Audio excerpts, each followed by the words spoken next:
Coach Quinn at his presser. The guy's kind of sit there talking to the media every day. He's asked a few questions, and obviously the big question that he's asked about is John Allen and replacing him.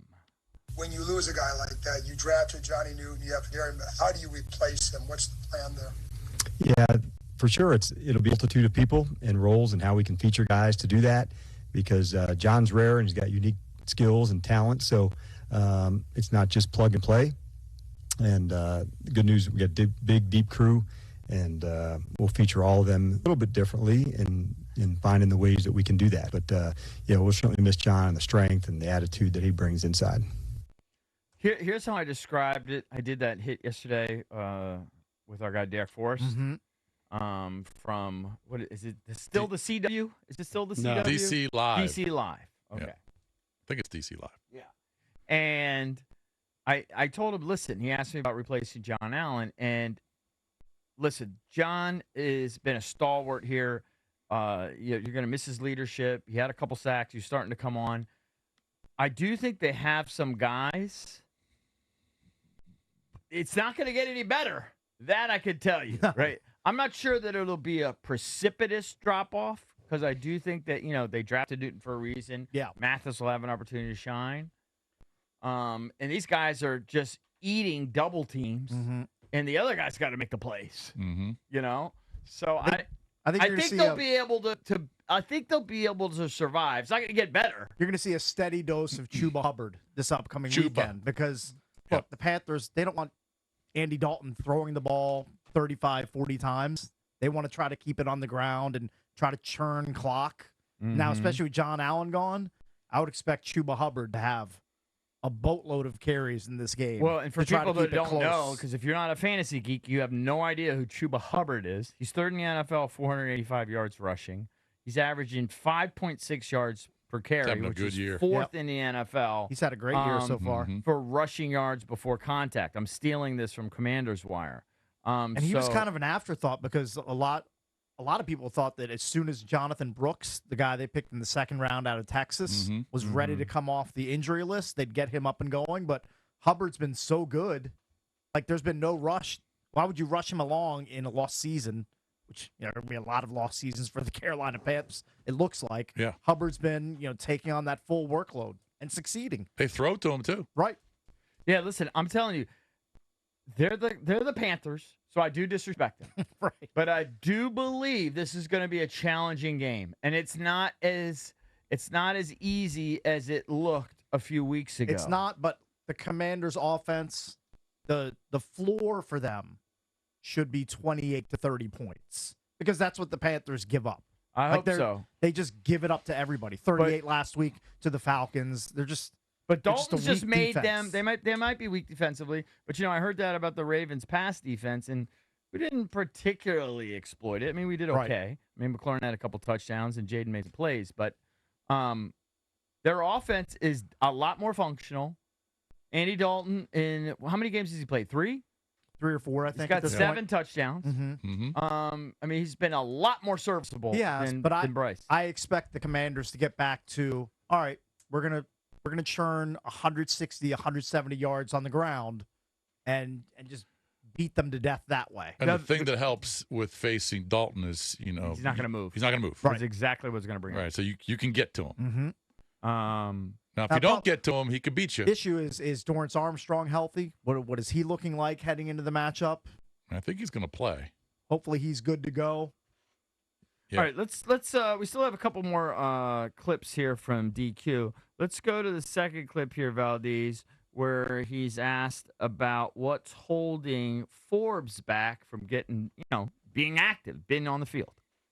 And so sort of to that end, one guy that is an outside corner is Emmanuel Forbes. You guys haven't used him much really the last 2 games, inactive this week. What at this point is holding Forbes back from getting on the field in a significant way defensively?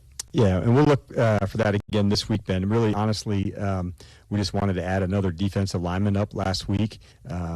Baltimore, I believe, had used the fewest, 3 wide receiver sets leading into the game. So going in, we thought, man, we just need as much, line of scrimmage help as we could. So we dressed an extra defensive lineman. So it wasn't performance related in that space. And as we get into next week, we certainly expect E-Man to, back into the space and going for it in that way. It's kind of what I thought. I mean, now listen, in the week prior to that, he only played 4 snaps. So it's not like you guys, burning it up. But that was my instinct, too. They wanted more big guys to try to tackle Henry. But it is performance-based because he's not a starter. Yeah. He's way down on the depth chart. Yeah, so it is performance-based. Like he's saying it's not performance-based. We had to bring up a defensive lineman. Well, you still had to have corners. He's not one of their top corners. He's supposed to be a top corner. He's not. He's not. Down on the depth chart, probably number 5 or 6 for them. That's probably true. That's probably true. And when you're vulnerable like that, obviously you're right on the edge. But I do think I would expect him to be up and play a little bit this week. I think so, too. Yeah. And I'm still not going to write him off. But he's got to make plays. He's got to make some plays. He's got it. I mean, if he's getting beat, he's going back to the bench. Hawking plays that we kept hearing about. I know. We heard so much about that when he was drafted. And that's why we just said, it's okay. He's a little light. Mm-hmm. He's skinny, but he's a ball hawk. Right. He's a ball hawk. He's going to make a bunch of plays on the ball. And you just haven't seen that yet. So that's what I want to see. And, I don't want to throw the guy in the trash yet. So I'm still kind of holding out a little. That's why I'm defending him. But they like Noah better. Well, he's a veteran. He looked good last week. Sam Stroll better, who they drafted. They like St. Juice. They like St. Juice better. St. Like Juice Davis better. I don't think they like Davis better. Davis played and was poop. Yeah, and then they said, you know what, take a seat over here. I don't think they're better. What was Davis active? Again, I think they wanted bigger guys. They call his corners. name. They just never call his name. What? Davis. I don't think he plays a ton. And Carolina's got a big receiver and the rookie Xavier Legette. He's 6'3", 230. He's a big dude. So St. Juice is going to be on him, I would assume. You don't know his touchdown celebration. You don't know what it is. He rides a horse. Oh, the giddy up, yeah. You'll be bitter if you see Xavier Legette fake riding a horse in the end zone. You don't want to see him riding a horse. Yeah. Can you show me how he does it? Sure. Does he whip the horse? Catches the ball. Yeah. He does this. Oh, that's what he does. Does this bit. I thought he doesn't whip the horse though. No. That's what I would do if I was riding a horse. He's not riding in the Kentucky Derby. He's just riding a horse, just like trotting. like he's a South Carolina guy. Like he's from the sticks in South Carolina. If you've ever heard him talk, and he's just riding his horse for leisure. He's not riding any thoroughbreds like Valdez used to own. And last but not least, that's the generous term. Standard bred. Standard bred. Thoroughbreds are actually horses that you would see in a derby. Yeah, I know. I was kind of Standard breds are the only ones that you see if you're degenerate. Forgot the name of the horse. Mama Grizzly. Mama Grizzly. How can you forget that By part the way, of Junkies lore? So don't attack me. I'm allowed to forget things.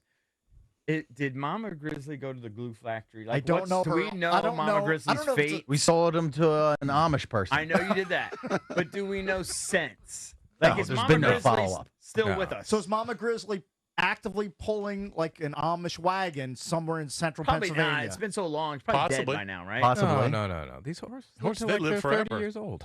Yeah, they live Okay, forever. but I mean, it wasn't a spry I'm going to say Mama 3-year-old. Grizzly is he still was young. alive, still with us. You really? He's probably working. I'm just guessing. Yeah, for sure. But- But working the horse. new owner changed the name. You think? Like, could you do a search right now? I just did a search for a Mama Could you Grizzly. track down Mama Grizzly? Nah, she's gone. No. She's Because gone. it's This is changed a horse names. racing nation. Yeah, how are the Amish going to put him or her on a website? Like, it's just not I gonna know. happen. So what do you think the Amish- Ezekiel's not giving us updates. So the Amish person didn't buy it to race. no. race. No. No, To pull a horse and Jebediah bought buggy, him As a pet.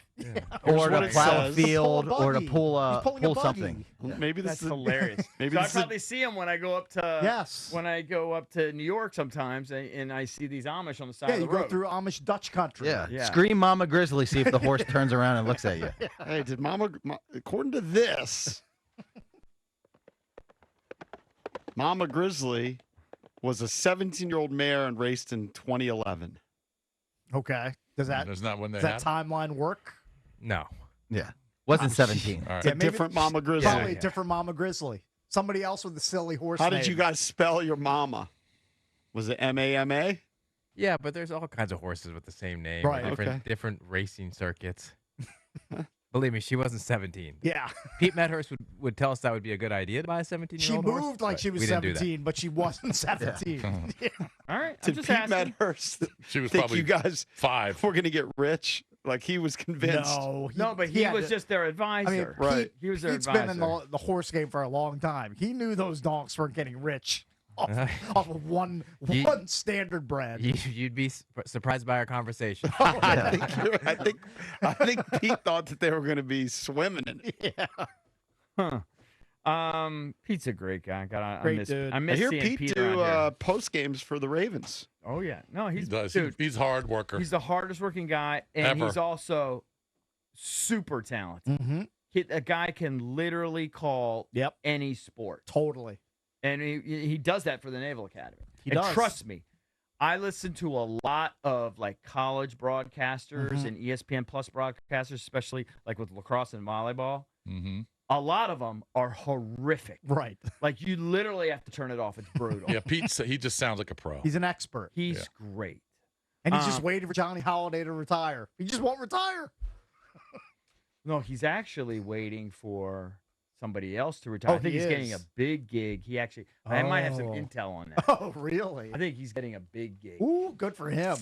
Yeah. You're not letting the cat out of the bag too early, are I'm you? trying. I think I know who it is. Yeah. I didn't know he was gunning for Johnny Holiday's gig. Well, he just I threw mean, that out there. Yeah, I mean, it's just conversations from a long time ago. No. And Johnny Holiday's still going strong. Yeah, Johnny's Is he unbelievable. like 86? Yeah. He just had a birthday. Like he's either 84 or 86. Johnny's smart because if he retires, he's just going to die. So you got to keep working. It Well, keeps he's gonna you die vibrant. anyway. No, but Bulletin. it does keep you a little vibrant. Okay. It does keep you a little bit more involved. 87. 87. 87. I'm surprised he survived through the Terps Northwestern game. Can you play the last clip of Yeah. DQ? That was brutal. Surprised he Last didn't just clip leave it of at halftime. Just see ya. Last clip of Can't watch this DQ, awful and team. he's asked about if winning the NFC East is a realistic goal. I think we all think it is.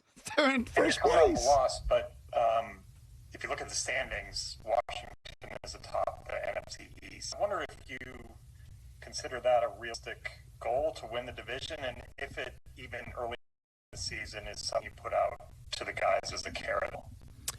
Yeah, you want to put out, not now, but at the beginning, and knowing that this is a tough division, that's always come first in terms of how you want to serve into the division. So I believe won so far, division game. So as you go and you get into those games, that's when you get to really talk about the matchups and why they carry so much weight. So honestly, we don't really talk much about expectations, and then we don't put a lot of stress on that. What we do put a lot of stress on is like how much better we get. And it's just, can you get better? Can your unit get better? Can we do that again this week and going through the process for that? So we don't try to get jammed up on expectations or things are down the line or any of that.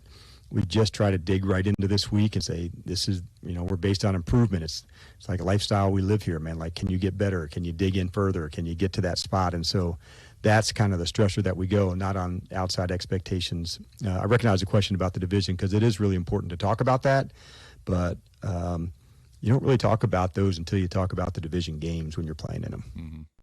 That makes sense. When is this? You know what I'm struck by? The polite nature of all this. When are we going to get the football coach? Like, when are we going to get I just think that's like him.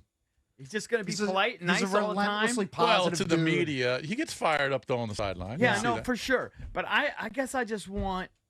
He's a little bit too polite. For He me. drops a I know lot of- that sounds weird. Right. I don't know if you're a good lip reader. He drops a lot of f-bombs. Oh, yeah. No Yes. doubt, and I've seen him in the post game stuff. Yeah. He's like, just media savvy. Like he just okay. a good I forward want to. face. I consider that.